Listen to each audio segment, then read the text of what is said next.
Hi everyone, it's Kris Swiatocho with Intentional Relationship Solutions. Because it's important to me, it should be important to you, right? I mean, that is the foundation of every great relationship. Well, this week we're going to talk about 3 ways to improve our relationships through realistic expectations. So stick around.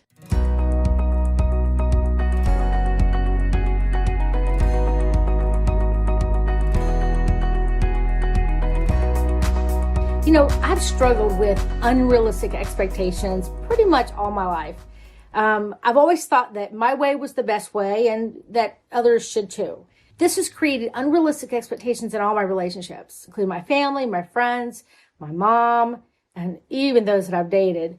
So how do you know if you have unrealistic expectations? Well, the first one is you measure others by how you would define a situation. You don't take into context that maybe they have a different background than you. Maybe they're a different age, a different life stage. Maybe they have different experiences. And because of that, it becomes an unrealistic expectation in our relationship. The second one, how you know if you have unrealistic expectations, is you get stressed out and upset when things don't go your way. I mean, you lose it when the least little bit of change that happens, the least little thing doesn't go according to plan because you figured it out in your mind the way it's supposed to go. You've got it on paper, you've got it in your tablet, you've got it on your iPhone, and everything is supposed to go just like this. And when it doesn't, you lose it. That is a really good indicator that you have unrealistic expectations in other people. As long as you're able to control what happens around you, you can control your expectations. But is this really possible? One of my pet peeves is people who are late. I don't know about you. I can't stand it. Drives me crazy. And my always thought is, why don't they just leave earlier? I mean, why can't they plan? Why can't they work on their schedule? Why can't they make sure they get everything done and set an alarm and do all the things that I do? Because the reality is I get late too. So now, while I believe that everyone should always seek excellence and everyone should always follow through with their commitments, I also realize life happens. So if you're not realistic in how you handle when these plans don't go your way, you'll constantly find yourself losing it. So what do you do about people who are always late? You can either tell them, hey, the event starts 30 minutes earlier than it does, although that may sound like you're lying. Maybe you can start the event without them. This past weekend, we all went hiking and we had someone that said, oh, I thought the time was this time. And I said, no, it's been scheduled at this time since the beginning. And well, I'm going to be late. And I said, well, the problem is we've already left and I can't guarantee you'll find us. Because where we're going, there's no cell phone. And then the third thing, just tell them to bring dessert. I have a friend who's always late. And in the beginning of my relationship with her, I used to always give her bring the ice and bring the meat or bring the bread. And inevitably she'd bring it after we finish eating. So I tried to change her. I suggested it. I got mad at her a few times. And then I just realized, you know what? That's kind of where she is. And maybe my expectations aren't real. So here's a third reason how you know if you have unrealistic expectations. Well, I kind of do this. You've set your personal bar so high because you expect it from yourself that the least comment, the least suggestion, the least it could be done a better way, you shoot it down. Nope, sorry, I can't do that. Because, I know what's best. I've been doing this for years. I have tons of experience. I've worked at all these places. I've been on all these different committees. I know what's best. I have the better solution. Do you see a pattern that it's really unrealistic expectations is really tied to control? If I'm in control of everything, then I can control not only how I feel, but how others behave. And folks, that's not realistic. And it will forever cause issues in all of your relationships. Have you ever noticed you have some friends that they kind of tiptoe around you? They stay out of your way. I remember my father was this way, my birth father, and he was very much of a tyrant and always in a bad mood. And we never knew what we were going to get when he came home at the end of the day. And so you kind of just waited to see what kind of mood he was in. But do you have friends that are like that way with you?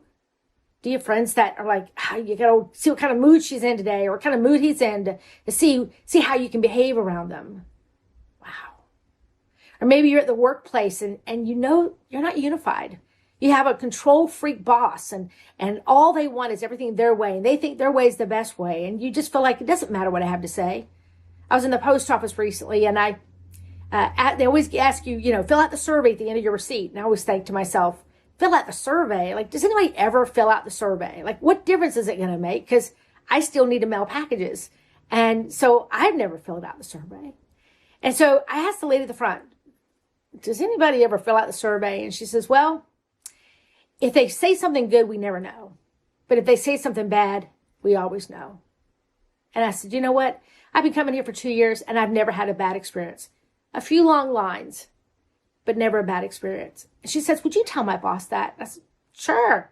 She went and got her boss in the back room and he came in. I said, I just want to tell you, I've been coming here for 2 years and everyone's had incredible customer service. And he said, well, thanks. And he gave me a book of stamps, which that was kind of weird.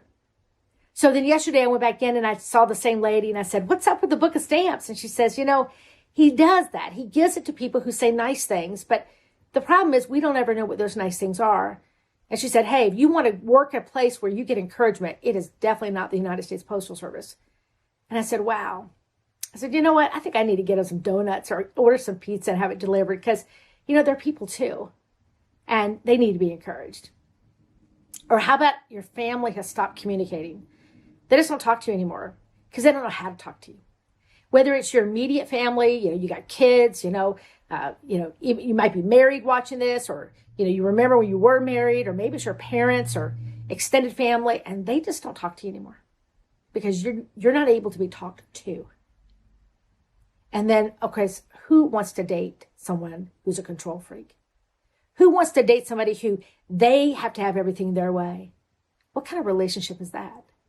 So here are 3 ways to help you have realistic expectations. The first one is value and respect others and their opinions.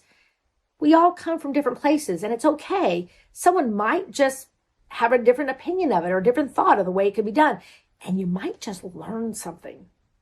Number 2, take time to listen and ask questions so you get the full picture before acting like a crazy person, before jumping to conclusions.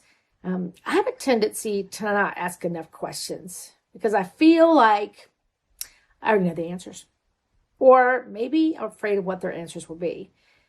Great communication is really important. A lot of times we jump to conclusions and we become unrealistic in what we expect from people because we simply don't have enough information.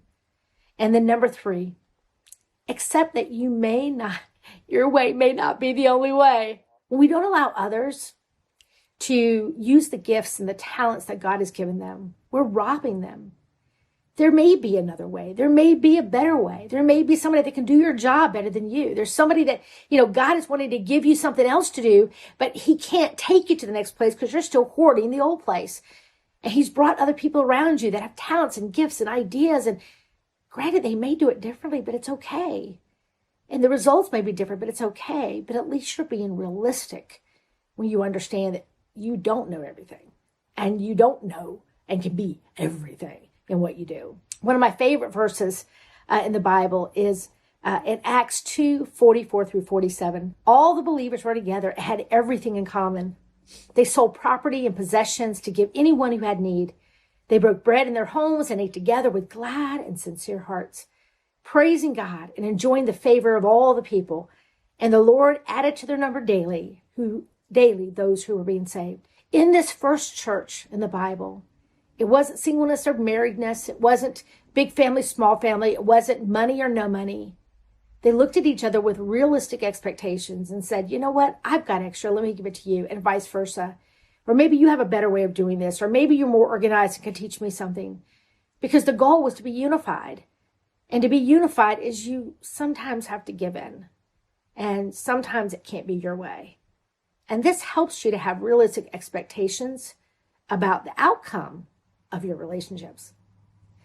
The church in Acts shows true community that included sharing, listening, and being unified. It also shows people building healthy, intentional relationships. And folks, that's the goal. Please help us reach more singles by subscribing to this channel and liking our Facebook page. Also, if you want to order Intentional Relationship Study, I have listed the website below. Till next time, I'm Kris Swiatocho with Intentional Relationship Solutions.